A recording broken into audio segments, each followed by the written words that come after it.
I think I'll go back home.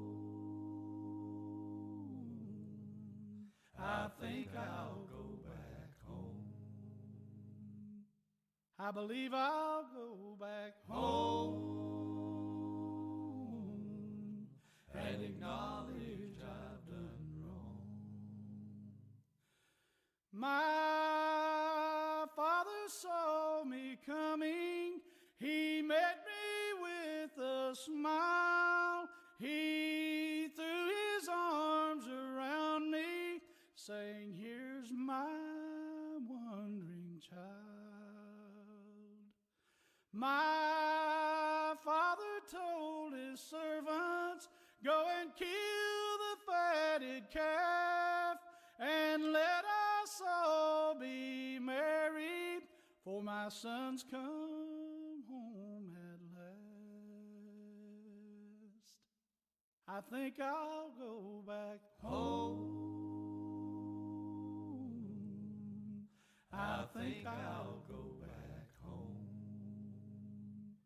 I believe I'll go back home and acknowledge I've done wrong.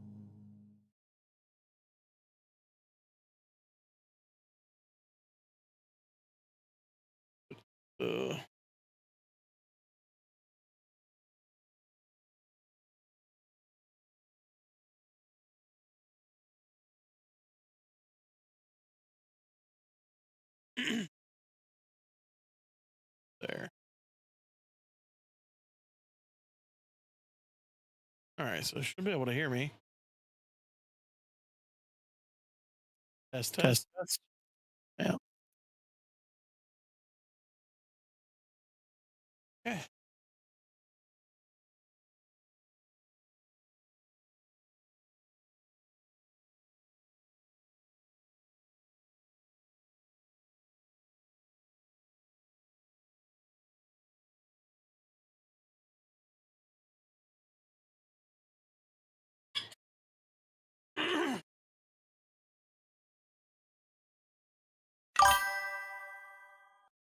Diego, what's up, man? How you doing, bud?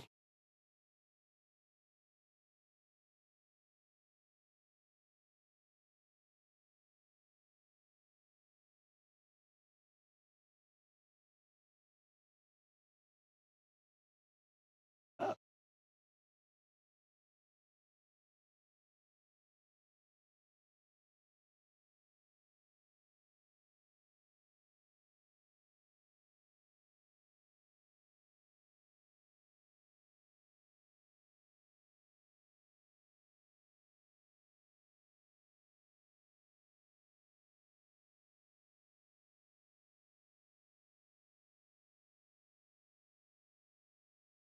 Today is your birthday.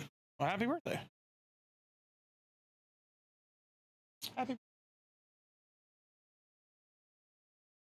What's up, Savage? How you doing, bud?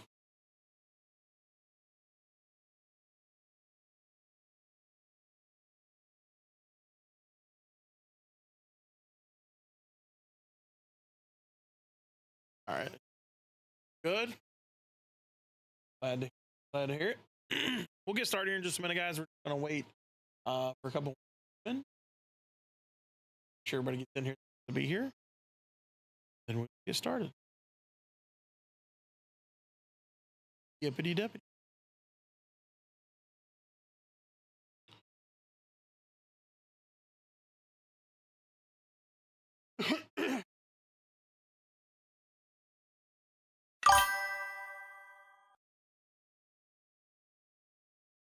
You're very well.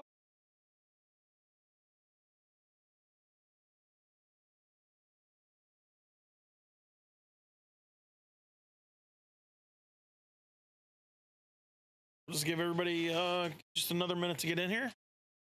I was going to show up tonight.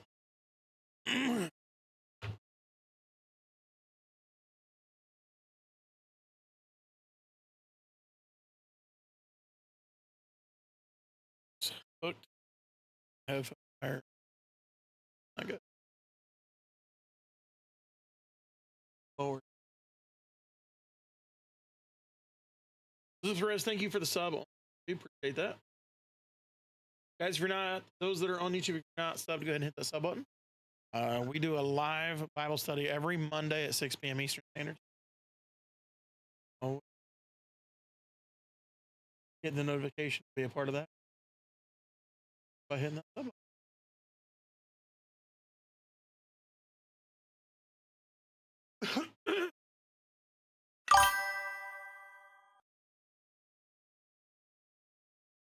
Thank you.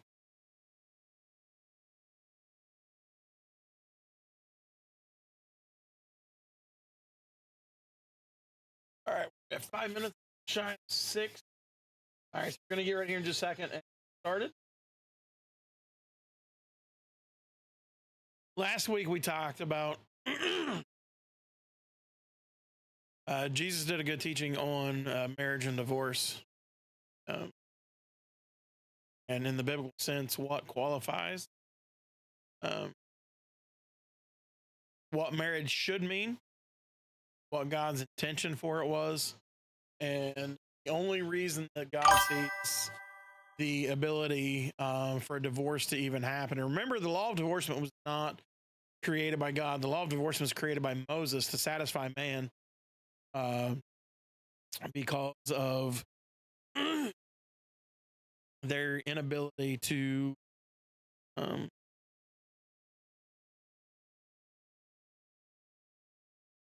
maintain a healthy relationship, maybe.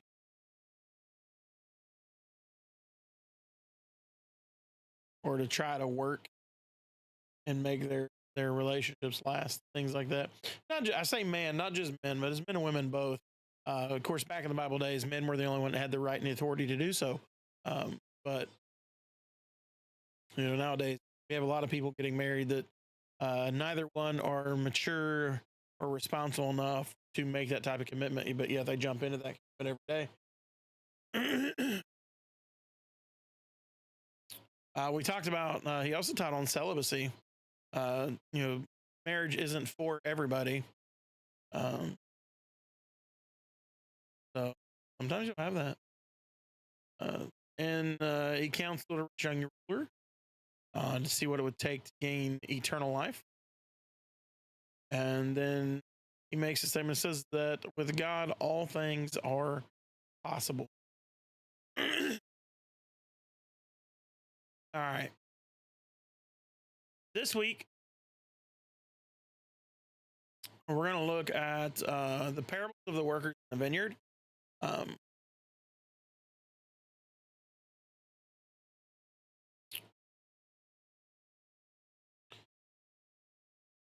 This is very important. Hey, what's up, bud? Good to see you in here, man. This can be a very important lesson.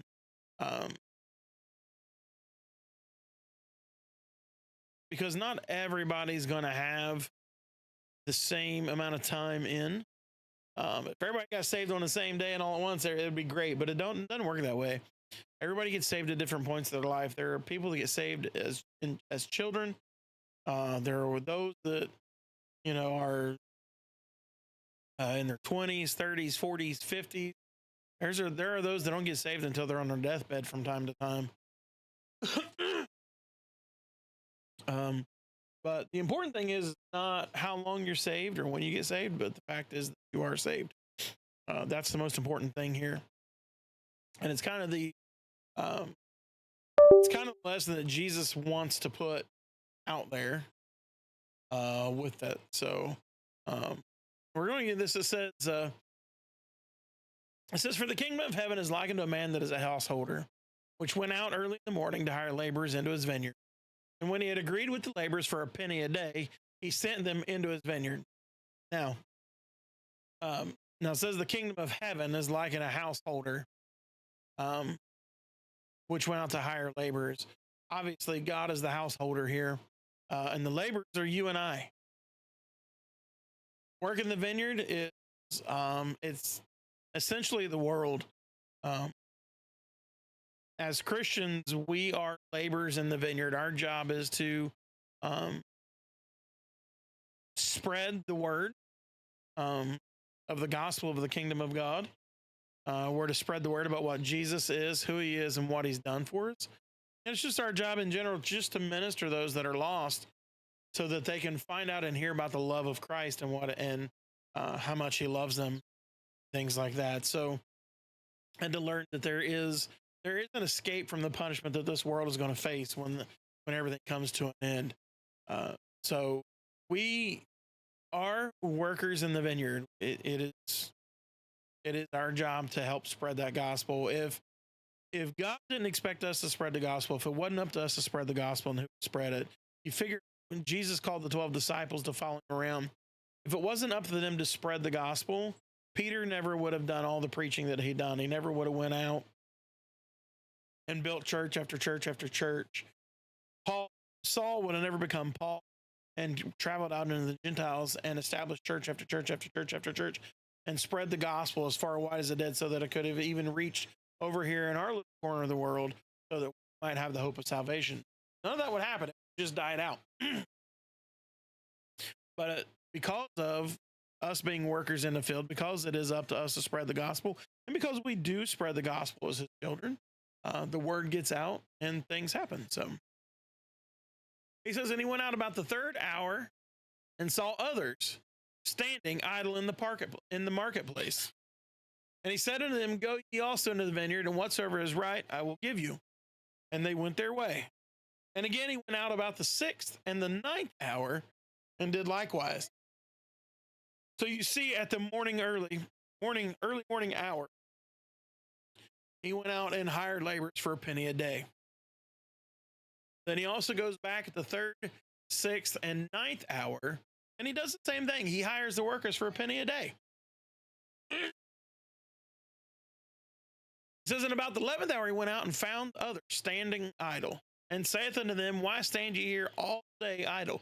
Why are you standing here not doing anything all day long? And they said unto him, because no man hath hired us. He saith unto them, go ye also into the vineyard, and whatsoever is right, that shall ye receive. Again, that thing I will pay you a penny a day. Now, our penny is practically worthless at this day and time. It almost holds zero value. But it is a penny. It is something. And when you start adding up pennies, they come up to something. So regardless or not, it is a wage.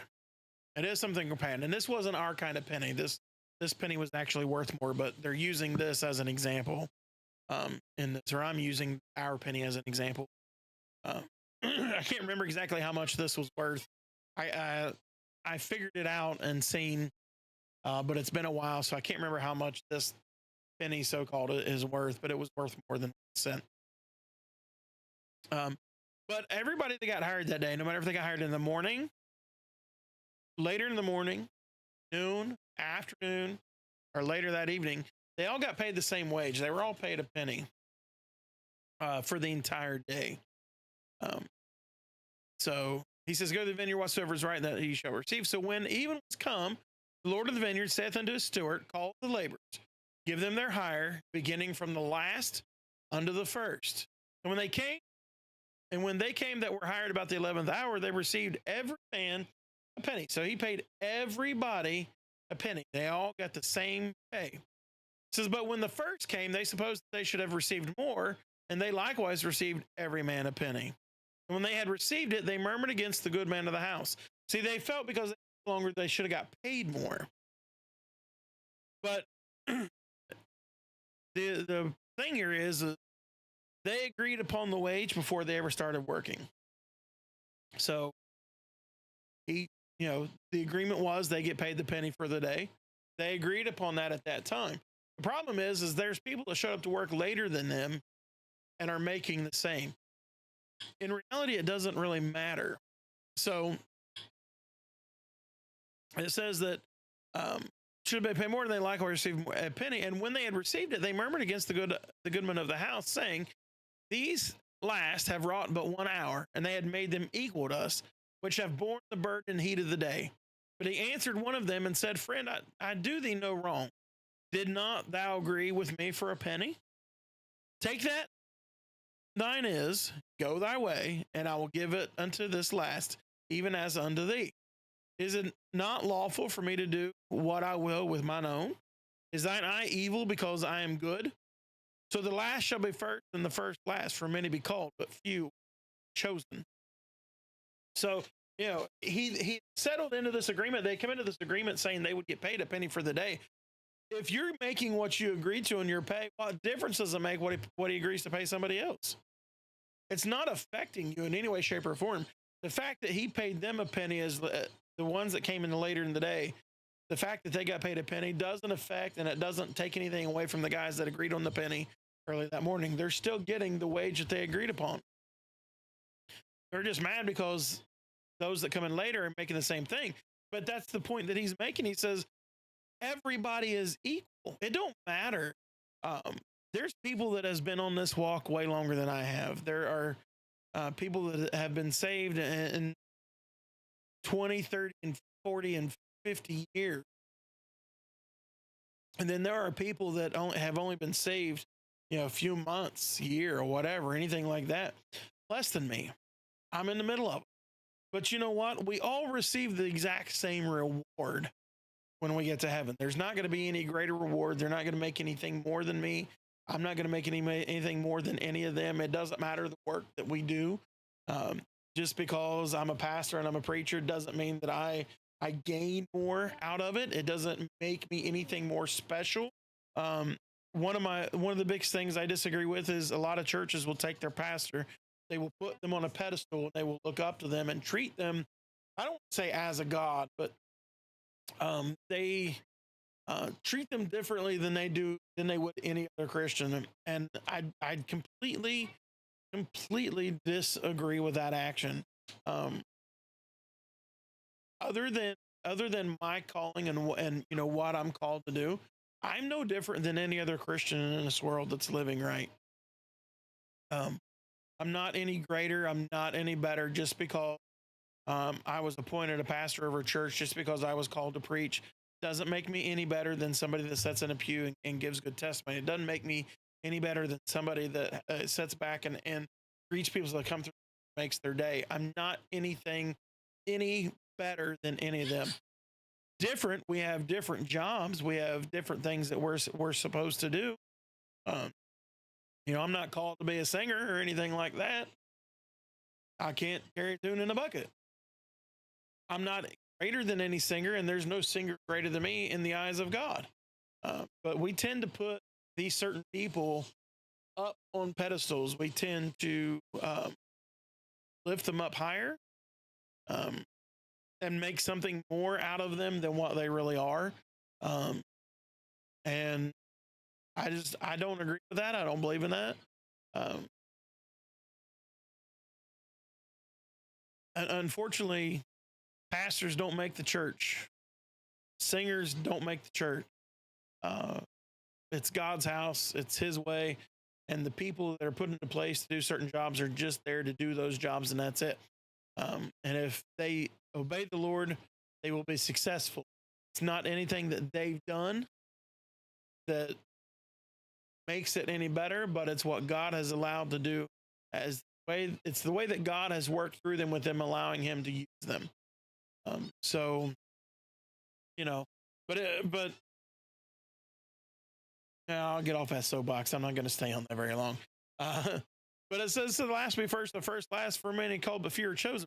So what that means is many people are called, but only few will actually choose to listen and choose to follow. Those guys that were hired on early in the morning, they're grumbling and complaining because the guys that were hired at 11 o'clock in the last hour, those are making the same amount. Those people are the people that grumble. They're not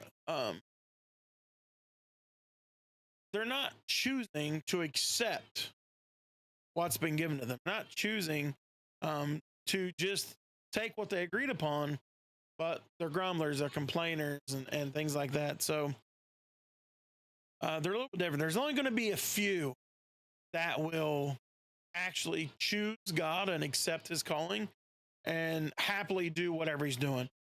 What he agrees to do with somebody else is, quite frankly, nobody else's business. That's between them and God. And that's it.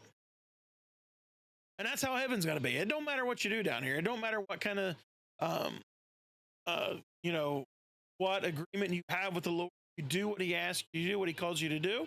You work as much as he asks you to work. And that's it. Don't be concerned about your neighbor. Don't be concerned about the guy down the road. Don't be concerned about other people out there.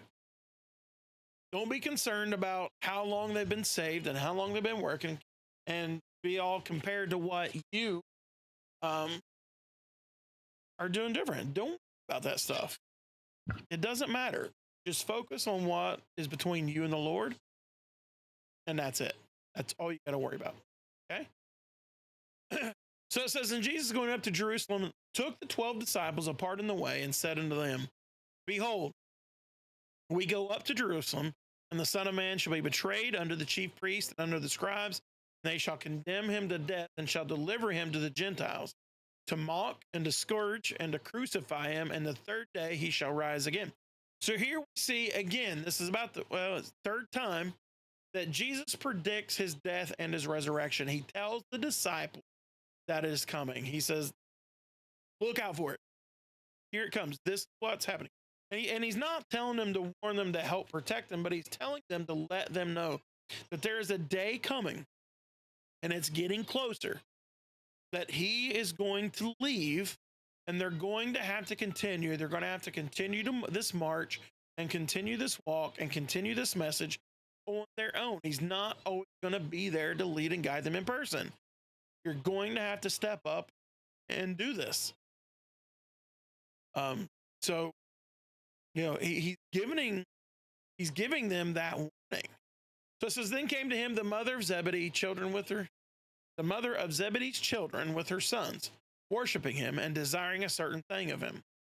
And he said unto her, what wilt thou? She said unto him, grant that these my two sons may sit, the one on thy right side and right hand, and the other on thy left in thy kingdom. But Jesus answered and said, ye know not what ye ask for. What ye ask. Are ye able to drink of the cup that I shall drink of, and to be baptized with the baptism that I am baptized with? They say unto him, we are able. And he said unto them, ye shall drink indeed of my cup, and be baptized with the baptism that I am baptized with, but to sit on my right hand and my left is not mine to give, but it shall be given to them for whom it is prepared of my Father. So here we have the mother of Zebedee's children, Zebedee's wife. She brings her son, and she asked that one sat on his right hand and the other one sat on his left. Now here's the thing to this. He asks her, are you able to drink of the cup that I shall drink of, and be baptized with the baptism that I am baptized with? And they have no clue what they're answering here. They have no clue what they're saying here, because this is talking about the life that he has to live, the death that he has to have, okay, and and beyond that. So, drinking indeed of my cup. So, can you drink of the cup that I shall drink of?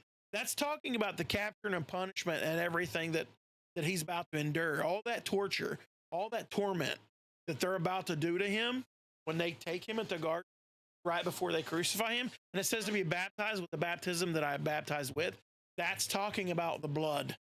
That's talking about the blood that is going to run from his body when they scourge him. And then when they hang him on the cross, they nail him to it and they hang him up there, the blood that is going to just run from his body and cover him. Do you think you can handle what I have to go through? They don't understand what he's saying, but they say, we're able. We can do this. And he says, you're going to drink of my cup and be baptized with the baptism that I'm baptized with. You're going to deal with this. You're going to have this. And, you know, persecution is almost given for Christians anyway. We're going to deal with it. We're going to have it. And there is going to be a time that will come that Christians will be persecuted so hard that we will actually be put to death. We will be scourged. We will be beat, abused, bloodied. It's going to be bad. It's going to be real bad. And unfortunately, we're going to need to be able to handle that, suffer through it, and then still deal with being put to death, because that's what they're going to do to us. It's going to happen. The Bible says it outright. It tells us it's happening. It's going to happen. It's coming, and we need to deal with it. We're going to have to learn to be able to deal with it. Here's what I have. When this time comes, when these things begin to happen, when they get this bad, hold on. Why? Why endure this? Because the reward that you're going to receive when this is over, when you leave this world, no matter how mangled your body looks or is or anything like that, when you leave this world, if you just hold on to him, you're going to have a brand new glorified body that won't have any of the effects of what happened down here. 2, you're going to be living in an eternity. There's not going to be anything else that can bother you, nothing that can hurt you, nothing can come up against you or anything like that. You're not even going to have to worry about any of that stuff anymore. It will be worth it to just hold on. I know that sounds rough. That's hard to think of, but I promise you, if you just hang on, it will be worth it. So hang on. Okay. So it says, when the 10 heard it, they were moved with indignation against the 2 brethren. But Jesus called them unto him and said, Ye know that the princes of the Gentiles exercise dominion over them, and they that are great exercise authority upon them. But it shall not be so among you, but whosoever will be great among you, let him be your minister. And whosoever will be chief among you, let him be your servant. Even as the Son of Man came not to be ministered unto, but to minister, and to give his life a ransom for many. Now, most would dispute that and say, well, he came to give his life a ransom for all, because he did die for the entire world, that the entire world be redeemed. But if you remember earlier, there was a statement that said, many will be called, but few will be chosen. Everybody will get the opportunity to accept him. Everybody on earth gets the opportunity to accept Christ as their Savior. Not very many people do it. So, even though it is for all, it's only going to end up happening to many. There will be a bunch that will accept him. There will be a bunch that will not. And that's why it says he gave his life to give his life a ransom for many. He did it for the entire world. The entire world could be saved. But unfortunately, the entire world is not going to accept him. There are those that to this day deny him, or they may accept his existence, but they deny to let him in. There are those that deny his existence. There are those that despise him. There's all kinds out there. All kinds of different people out there that have all kinds of different feelings about him. And he died for every single one of them, but unfortunately not all of them are going to go, because only so many are going to actually choose him. So one thing I can say is I pray that you're one of them that chooses him. If you haven't chosen him yet, I pray you do choose him before you leave this world. If you have chose him, I pray that you continue on the path and keep a hold of him until you leave this world. Because it's going to be worth it in the end. It really will. But it says, as they departed from Jericho, a great multitude followed him. And behold, 2 blind men sitting by the wayside, when they heard that Jesus passed by, cried out, saying, Have mercy on us, O Lord, thou Son of David. And the multitude rebuked them because they should hold their peace, but they cried the more, saying, Have mercy on us, O Lord, thou Son of David. And Jesus stood still and called them and said, What will ye that I shall do unto you? And they said unto him, Lord, that our eyes may be open. So Jesus had compassion on them and touched their eyes, and immediately their eyes received sight, and they followed him. This is a prime example of people being hushed when crying out for the Lord. When you know that he's passing, when you know he's there, when you know he's in the midst, and you cry out for him, there are people that will actually tell you to be quiet and hush. The devil will tell you that the Lord will not hear you. People will tell you that he doesn't care, that your problems aren't big enough. But no problem is too small or too big for my God. And if it matters to you, it matters to him. These guys didn't listen to one single thing that the multitude told them. They were telling him to be quiet, to settle down, and to hush. that he was there for a greater purpose. He didn't have time to mess with them. He was here doing greater things.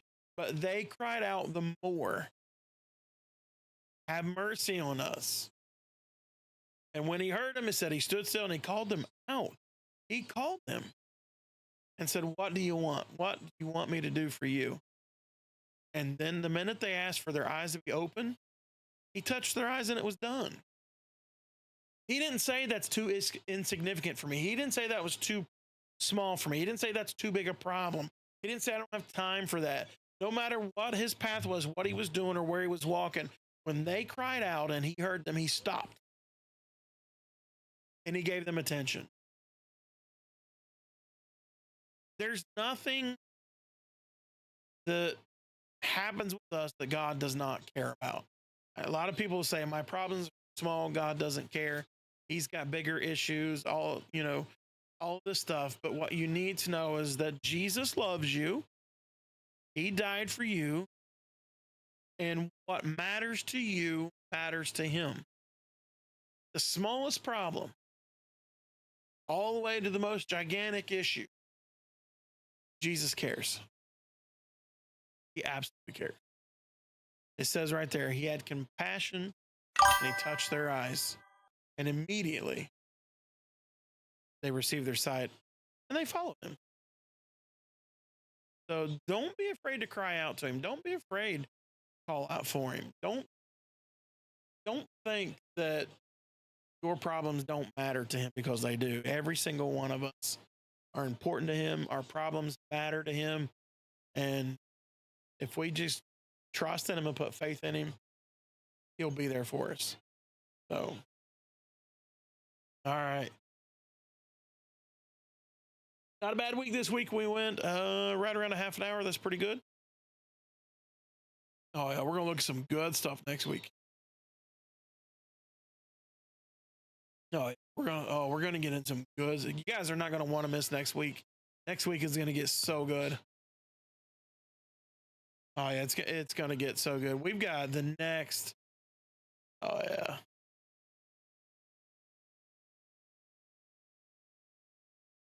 Oh man, we've got some great weeks coming up. We got some great Bible studies coming up in the next couple weeks. Oh, this is gonna get so good. You guys are not gonna want to miss this. You're not going to want to miss this. You guys are going to want to be here. So listen, if you're not following, if you're not subscribed on YouTube, if you're not doing any of that, make sure that you hit the follow button. Make sure you hit the subscribe button. Turn the notifications on. Every Monday at 6 p.m. Eastern, we're here doing this. We're doing Bible study. We're going straight through the New Testament. We're starting hitting chapter 21 next week. In Matthew, we're almost all the way through Matthew. We ain't got a few chapters left. You're not going to want to miss what's coming up. It's going to be great. It's going to be a good study. So make sure that if you're not following or you don't have notifications turned on, make sure you turn on the notifications. It's going to be very important in order for you to be here. So make sure that you're doing that. Okay. All right. That's going to be it for this week. We will be back in next week. Like I said, hitting Matthew chapter 21. It's going to be good. It's going to be good stuff. So thank you guys for hanging out with me this evening. I appreciate you. Thank you very much for all the gifts on the Tiki-Taki. I see them all. Sorry, I had the alerts turned off so they don't keep ringing in my ear during Bible study. But I do see them all, and I thank you very much for them. Miss Sarah, I appreciate it. Guys, thank you for the sub on YouTube as well. Thank you for the new sub over there. Appreciate y'all. Y'all have a good night. God bless, and I will see you guys later. Well, when I left my father's house, I was supplied. I made a mistake and I did wrong. Now I'm dissatisfied.